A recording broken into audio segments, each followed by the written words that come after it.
Today I thought it would be fun to take a look back to 1983 and the G.I. Joe Sky Striker, which was the toy that I wanted the most that year and was lucky enough to get.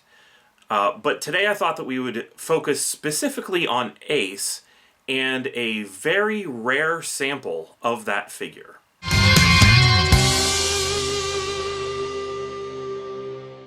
Okay, and as you may have already noticed, one of the things that I like to do whenever I am taking a look at a figure is to just try to dig into all of the various avenues where we saw information from back then. And first and foremost, my go-to thing is to take a look at the Toy Fair catalogs.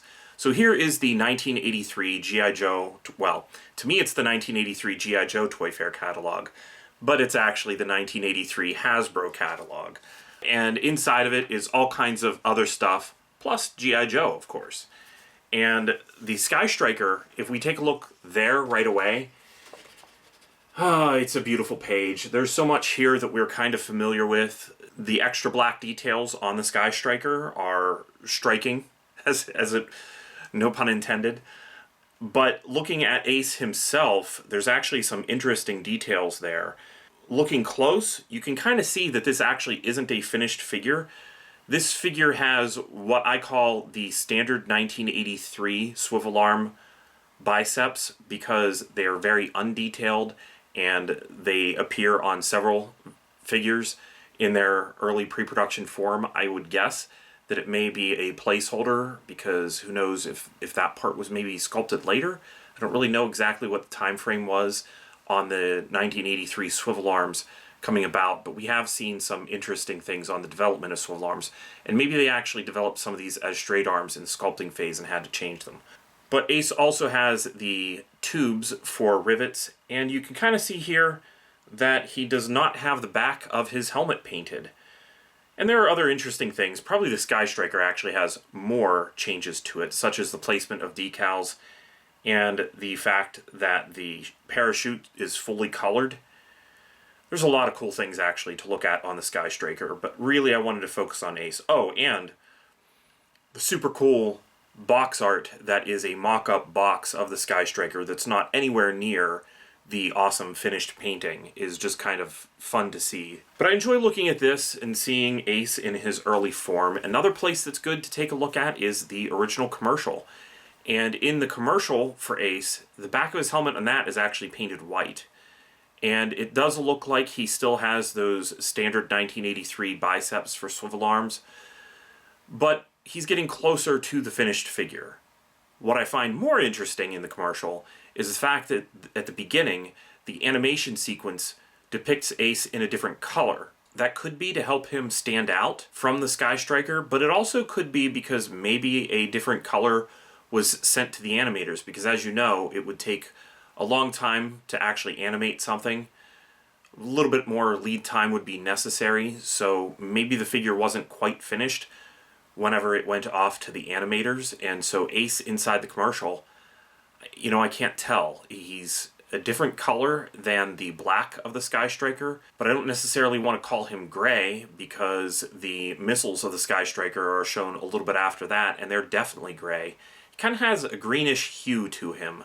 But then again, the seat of the Sky Striker has a little bit of a blue hue to it, so that does stand to reason that maybe they were just having some things stand out from one another rather than blending all together. So let's go ahead and move on to taking a look at this actual figure. This one is, of course, my childhood Ace, which is very, very much a thing of value to me, although it may not hold the same value for anyone else because he's a little worn, but he's not terrible. He's had some backyard adventures and still looks great, if you ask me. But one of the things that I want to point out is that this rare Ace is something that I think maybe you've already seen and maybe just didn't realize it. Because if we take a look at the package of the Sky Striker, you can actually see right there that Ace, for the most part, he looks kind of similar to what we got. But if you'll take a look at him for a second, you can see there's one major difference, and that is around the chin area.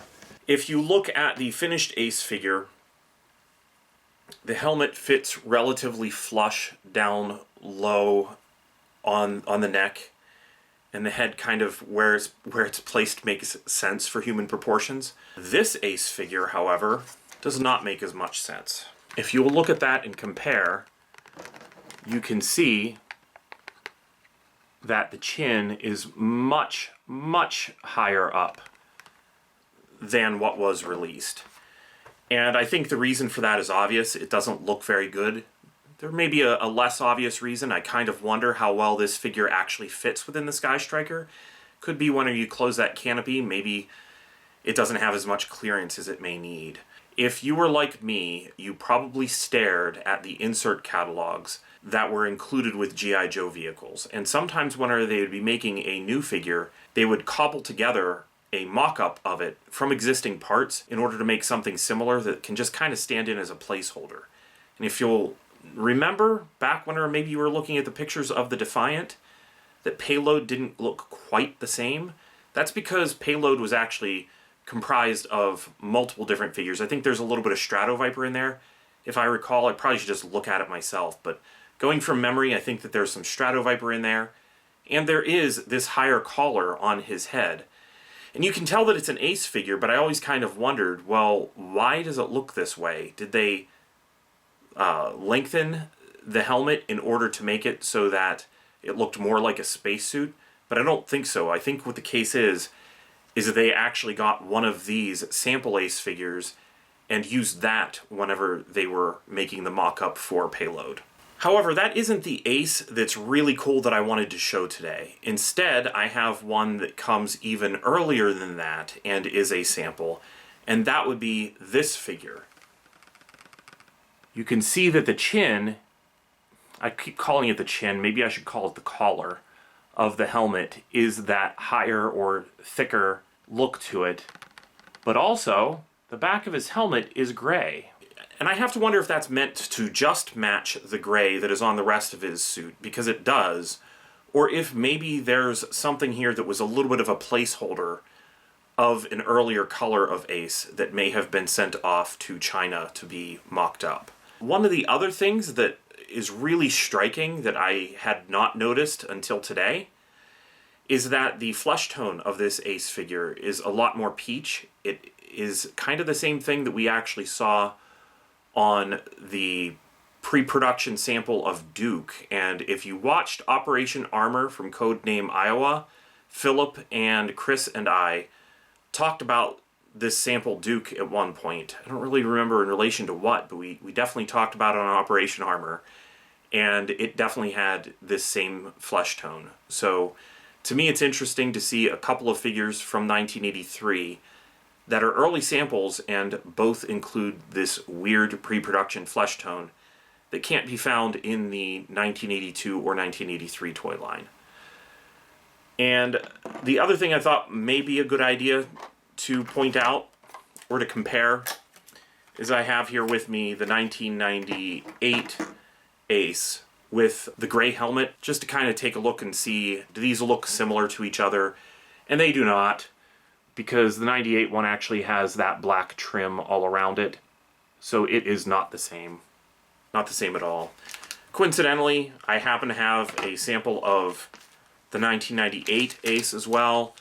And the only thing I was able to find about those, even though they're really fun, is that the released Ace actually had painted rivets, and the rivets on this bagged Ace are not painted. But I really love this figure. I was blown away at how different it was. This is the kind of thing that really excites me, because I get excited over some of the tiny details that are different. Things like the fact that the red on his waist is much different than what was released.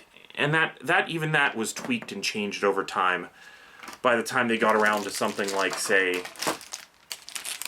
the mail-in. The mail-ins don't quite look exactly the same as the earliest Ace figures released. There's always a little bit of a difference in the brown hair, and I would love to be able to narrow down all of the changes of Ace. And I was also able to find this one, which looks to me almost exactly like a production Ace, but it is on this red back as well. And I don't know that Ace ever came on the red back inside the Sky Striker box. It's possible that he did. I would love to know if somebody could tell me, because the Aces that I've come across are usually bagged. So I don't really know what the deal is with that because, it was with these others. It's possible that it's just a sample that was closer to what was released. So let me know what you think. I really am all about this difference. I love stuff like this, and if you're interested in seeing more things like this, let us know. If you like our channel, please clip and save by clicking subscribe below. And thanks again. Thanks for watching this episode of Articulated Points. We hope you enjoyed it, and we'd appreciate it if you would like, share, and subscribe. If you'd like to learn more about some of the toys featured in this episode or want to follow us on social media, links are in the description below this video.